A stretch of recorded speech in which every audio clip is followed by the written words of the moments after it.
Avis vascular centre మన దేశంలోనే the best varicose vein hospital.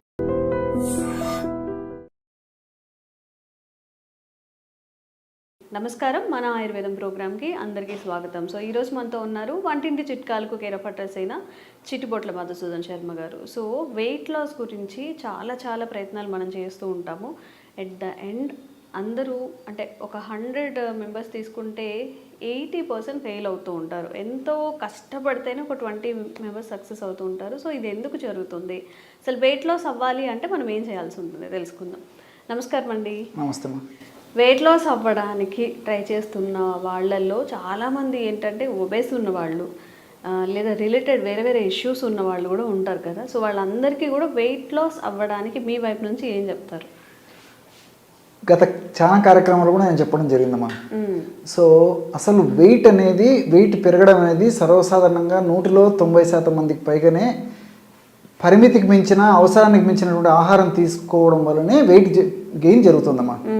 So అందుకే దీన్ని ఒబేసిటీ అంటారు. ఓబ్ అంటే అతిగా, ఓసిస్ అంటే తినడం. అతిగా తినడం అమ్మా అంటే అవసరానికి మించి మన బాడీకి కావాల్సినటువంటి ఆహారానికి మించి తీసుకోవడం వల్ల కలిగేటువంటి సమస్య ఏదైతుందో దాన్ని ఒబేసిటీ అంటారు. సో సర్వసాధారణంగా ఎక్సెస్ వెయిట్ ఆ స్టేజ్ దాటిన తర్వాత ఒబేసిటీ దాటిన తర్వాత మార్బిడ్ ఒబేసిటీ. సో ఇవన్నీ స్టేజెస్ అమ్మా. సో ఎక్సెస్ వెయిట్ ఉన్నంత వరకు కూడా చాలామంది అంతగా పట్టించుకోరు, నిర్లక్ష్యం చేస్తుంటారు, మనకేమవుతుందని చెప్తారు. అందులో చాలామందికి ఎలాంటి లక్షణాలు కూడా జనరల్గా ఉండవమ్మా. ఆ ఎక్సెస్ వెయిట్ నుంచి స్థాయి దాటి ప్రమోషన్ అంటారు చూడమ్మా, ఒబేసిటీలోకి ఎంటర్ అయినప్పటి నుంచి మొదలైతాయి వాళ్ళకి. ఇంకా సో ఒబేసిటీలో కొన్ని సమస్యలు వస్తాయి. మార్బిడ్ ఒబేసిటీలోకి వచ్చేసరికి మరి అంటే ఉండవలసినటువంటి బరువు కంటే కూడా 20-25 కేజీలు దాటి బరువు పెరిగినటువంటి కండిషన్స్లో మార్బిడ్ ఒబేసిటీ అంటారమ్మా. సో వాళ్ళకి ఒబేసిటీ స్టేజ్లోనే మరి బీపీలు, షుగర్లు, హార్మోనల్ ఇంబ్యాలెన్సెస్, మోకాళ్ళ నొప్పులు, తర్వాత ఈ మెదడుకు సంబంధించిన సమస్యలు కలిగితే మార్బిడ్ ఒబేసిటీ వచ్చేసరికి సమస్యలు మరింత జటిలమయ్యేటువంటి పరిస్థితి ఏర్పడుతుంది. లేకపోతే ఒబేసిటీలో ఇలాంటి సమస్యలు కొంతమందికి కొన్ని సమస్యలు రాకపోయినప్పటికీ మార్బిడ్ ఒబేసిటీ వస్తే మాత్రం 100లో 99% వచ్చేస్తాయమ్మా. సో జనరల్గా ఇదేమా తీసుకునే ఆహారం. రెండవది ఏంటంటే మనకి సెడెంటరీ లైఫ్ అయిపోయింది. సో కూర్చొని చేసేటువంటి పని చిన్న పిల్లల నుంచి పెద్దల వరకు తినడం కూర్చోవడం. సో ఇంట్లో కూర్చోవడమే, ఆఫీసులలో కూర్చోవడమే, మరొక చోట కూర్చోవడమే, స్కూల్లో కూర్చోవడం అయిపోయింది. మా బ్రెయిన్తో అంతే కదా, మా బ్రెయిన్తో వర్క్ ఉంది కానీ శరీరానికి వర్క్ లేదమ్మా. సో దీనికి తోడు అంటే 4 గోడల మధ్యలో జీవితం. సో ఏసీ ఎఫెక్ట్ కూడా, సో ఎయిర్ కండిషన్ మీద ఉండలేటువంటి పరిస్థితి ఏర్పడుతుంది. సో ఇలాంటి అనేక రకాల కారణాల వల్ల యాక్చువల్గా ఈ వెయిట్ పెరిగిపోవడం విపరీతంగా జరిగిపోతుందమ్మా.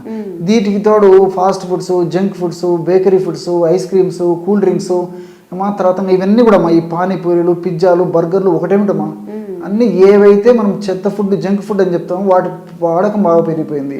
సో ఇంతకుముందు వారానికి ఒక్కసారి ఏదో కుటుంబ సభ్యులందరూ కలిసి బయటకు వెళ్ళేసి రెస్టారెంట్కి, హోటల్కి వెళ్ళి తినేటువంటి పరిస్థితి ఉంటే ఈ రోజుల్లో వారానికి ఒక్కరోజు ఇంట్లో తినడం కష్టమైపోయిందమ్మా. సో ప్రతిరోజు ఉదయం, మధ్యాహ్నం, రాత్రి కుటుంబ సభ్యులు అందరు కలిసి కానీ సింగిల్ కానీ బయట ఫుడ్ అలవాటు అయిపోయింది. సో అనేక రకాల కారణాలమ్మా. సో ఆర్థిక స్థితిగతులు మెరుగుపడిపోయినాయి. అదేవిధంగా సంపాదన మార్గాలు పెరిగిపోయాయి. అదేవిధంగా ఎంజాయ్మెంట్ సోర్సెస్ పెరిగిపోయాయి. రుచికరమైన పదార్థాలు మార్కెట్లో బయట దొరికేటువంటి పరిస్థితి ఏర్పడుతుంది.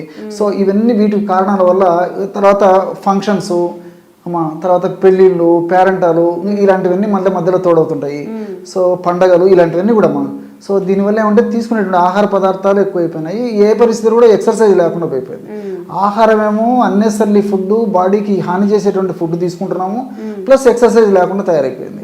సో దీనివల్లనే మరి చిన్న వయసు నుంచి మరి పెద్ద వయసు వాళ్ళకు కూడా ఈ సమస్య కామన్ సమస్య అయిపోయిందమ్మా. సో ఈ యొక్క సమస్య వచ్చినప్పుడు ఏంటంటే మామూలు వాళ్ళకైతే ఏదైనా అనారోగ్యాలు వచ్చినప్పుడు మందులతో త్వరగా కంట్రోల్ అయిపోతే ఈ వెయిట్ పెరిగినటువంటి వాళ్ళు ఒక పట్టాన జబ్బులు కూడా తగ్గవమ్మా. హింసించి, పీడించి, బాధించి రకరకాల ఇబ్బంది పెడుతుంటాయి. సో బెత్తడి నాలిక కోసము మనం ఇంత ఉరుతలుగుతున్నాము, అరులు చేస్తున్నాం కానీ ఇంత పెద్ద శరీరాన్ని గురించి ఆలోచన చేసుకోలేకపోతున్నాం అమ్మా. కేవలం అక్కడ కొంచెం మాడిఫై చేసుకోలేకపోవడం చేతనే ఈ సమస్యలు కలుగుతున్నాయి. మరి దీనికి ఆహారపరంగా జాగ్రత్తలు తీసుకోవాలి. అదేవిధంగా ఏదో ఒక ఎక్సర్సైజ్ అమ్మా. గత అనేక వీడియోల్లో కూడా నేను చెప్పడం జరిగింది. వీటికి తోడు మరి చిన్న క్షేమదాయకమైనటువంటి డైటరీ మెడిసిన్స్ ఏదో వేలాది రూపాయలు, లక్షలాది రూపాయలు, కోట్లాది రూపాయలు ఖర్చు పెట్టుకొని అప్పుల పాలయ్యి లేకపోతే ఇంకొక రక పద్ధతిలో ఇబ్బంది పడేదానికంటే కూడా ప్రకృతి వైద్యంలో ప్రకృతిలో భగవంతుడు ప్రసాదించినటువంటి ప్రకృతి మాతం ప్రసాదించినటువంటి ఔషధాలపైన ఆహార ఔషధాలపైన సరైన అవగాహన కలిగి ఉండి వాటిని సద్వినియోగం చేసుకోగలిగితే వెయిట్ క్రమక్రమంగా తగ్గిపోతుంది, క్షేమదాయకంగా తగ్గిపోతుంది, సైడ్ ఎఫెక్ట్స్ ఉండవు, అన్ని సైడ్ బెనిఫిట్స్ ఉంటాయి. సో ఎలాగంటే అమ్మా వాము అజవాయిన్ అని ఉందమ్మా. సో అజవాయిన్ వాము ఈ పేర్లు పిలుస్తుంటారమ్మా. ఒక 100 గ్రాముల అజవాయిన్ చూర్ణం వేయించేసేసి, అంటే అజవాయిన్ తీసుకొచ్చి వేయించేసేసి ఒక 100 గ్రాముల చూర్ణం తీసుకోవాలి. అందులో కరక్కాయ పెచ్చల యొక్క చూర్ణము ఒక 50 గ్రామ్స్ తీసుకోవాలి. దాల్చిన చెక్క చూర్ణం ఒక 10 గ్రాములు తీసుకోవాలి. మళ్ళీ చెప్తాను చూడండి. సో వాము చూర్ణం 100 గ్రాములు, కరక్కాయ పెచ్చల యొక్క చూర్ణం ఒక 50 గ్రాములు, దాల్చిన చెక్క చూర్ణం 10 గ్రాములు. అన్నీ తెలిసినవే కదమ్మా. మనసు ఉంటే మార్గం ఉంది, సూక్ష్మంలో మోక్షం. సో వీటన్నిటిని కలిపేసేసి బాగా పౌడర్ కలిపేసేసి ఒక గాజు సీసాలో నిల్వ ఉంచుకొని రోజు ఉదయం ఆహారం తర్వాత, రాత్రి ఆహారం తర్వాత 100 ml తాజా పల్చటి మజ్జిగలో కానీ, లేకపోతే 100 ml గోరువెచ్చని నీటితో కానీ, లేకపోతే గది ఉష్ణోగ్రత ఉన్నటువంటి నీరు ఒక 100 ml తీసుకొని ఆ నీటిలో ఒక 2 గ్రామ్స్ ఈ పౌడర్ కలిపేసి తీసుకోవాలమ్మా. ఈ విధంగా రోజు 2 సార్లు ఈ యొక్క పద్ధతిలో ఈ యొక్క ఔషధాన్ని సేవించడం వల్ల దేహంలో కొవ్వు కణాల్లో కొవ్వు ఏ భాగంలో ఎక్కువగా సంచితమైనప్పటికీ క్షేమదాయకంగా ఆ కొవ్వు క్రమక్రమంగా కరగడం మొదలైపోయి మనిషి నాజూకుతనాన్ని సంతరించుకుంటాడు. అంతేకాకుండా ఇందులో ఉన్నటువంటి ఔషధ గుణాల యొక్క ప్రత్యేకత ఏంటంటే వాము సర్వసాధారణంగా వెయిట్ వచ్చినటువంటి వాళ్ళలో కొలెస్ట్రాల్ పెరిగిపోతుంటుంది.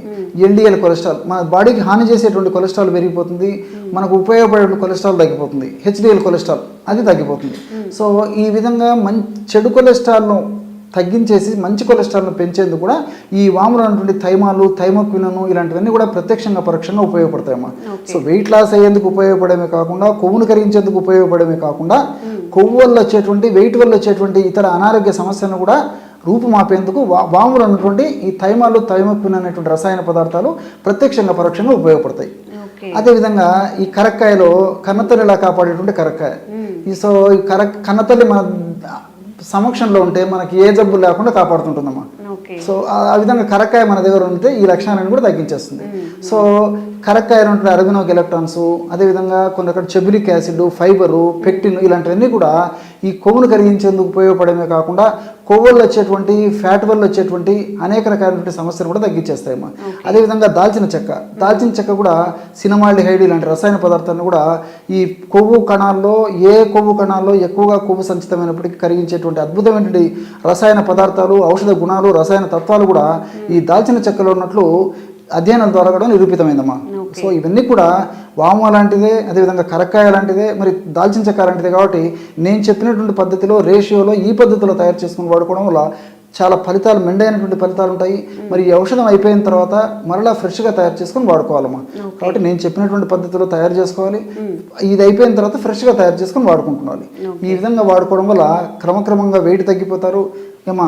అంతేకాకుండా వెయిట్ వల్ల వచ్చేటువంటి ఇతర ఉపద్రవాలు, ఈ కీళ్ళ నొప్పులు ఇలాంటివి కూడా తగ్గిపోతాయమ్మా. ఓకే, అన్నీ ఇంట్లో దొరికేవే, అంటే ఏదో పెద్ద ఫ్యాన్సీ ఐటమ్స్ కూడా ఏం లేవు. కాబట్టి చక్కగా డైలీ మనం యూస్ చేసే దాల్చిన చెక్క, అలాగే కరక్కాయ, వాము ఈ మూడింటిని చెప్పిన రేషియోస్లో పౌడర్ చేసేసుకొని ఈక్వల్ క్వాంటిటీస్లో, అంటే మార్నింగ్ ఈవినింగ్ తాగడం వల్ల వెయిట్ లాస్ అవుతుంది అని చెప్తున్నారు. అండ్ ఇంకా ఎలాంటి వెయిట్ లాస్ ఇష్యూస్ మీరు ఫేస్ చేసినా కూడా కామెంట్ చేయండి, తప్పకుండా వీడియో చేసే ప్రయత్నం చేస్తాం. థ్యాంక్ యూ అండి. నమస్తే. And for more videos, please subscribe to iDream. Please subscribe to iDream. Please subscribe iDream. And please subscribe to iDream. For more videos, subscribe to iDream. please like, share and subscribe to the channel. Congratulations, iDream. Subscribe to iDream. Subscribe to iDream. So subscribe to iDream Media. iDream ki iDream team andarki huge congratulations. Please subscribe iDream Media. Please subscribe to iDream. Subscribe iDream. Please subscribe to iDream. iDream అంటే నా కళల ఛానల్ను subscribe చేసుకున్న నోరు తిరుగుతలేదు, మీరైతే గంట గుర్తు కొట్టండి. For more such videos, please subscribe to iDream. Subscribe to iDream. Please subscribe to iDream. Please subscribe iDream Media. Please do subscribe to iDream. Please subscribe to iDream Media. For best entertainment and information, please subscribe iDream. And don't forget to subscribe to iDream.